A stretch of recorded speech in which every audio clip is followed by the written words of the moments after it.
બાબુએ factory નાખી. ફરી તેમણે ઓફિસ ખાલી. આણે મેળવી છે BA ની ડિગ્રી. અરે વાહ, BA ની ડિગ્રી. આને તો રાખી લેવો જોઈએ ભાઈ.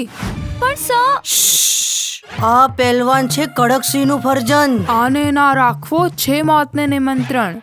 પણ સર, ફાઇલ સાથે મીઠાઈ આવી છે. આને તો રાખી જ લેવો જોઈએ.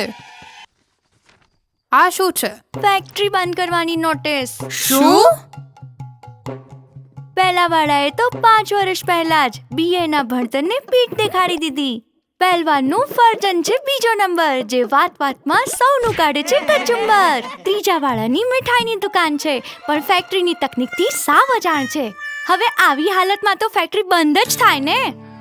તો હવે શું કરીએ? ફાઇલમાં આપેલ બધા જ ઉમેદવારની જાણકારી વાંચી તેને યોગ્ય રીતે ચકાસ્યા બાદ જ યોગ્ય ઉમેદવારની પસંદગી કરવી જોઈએ. વોટિંગ માટે પણ આ જ ધ્યાન રાખવાનું છે. ના જુઓ જાત, ધર્મ, ડર અને પ્રલોભન, બસ સાચા ઉમેદવારનું કરો ચયન. તો ઉમેદવાર વિશે વિસ્તારથી વાંચો, પરખો, તપાસો અને પછી જ વોટ કરો. જાગૃતતા અને નૈતિકતા સાથે વોટિંગ કરવાનું ચૂકીએ નહીં. યાદ રહે, આ મહા તહેવાર પર એક પણ વોટર છૂટે નહીં. અવસર લોકસભા ચૂંટણીનો, અવસર લોકશાહીનો.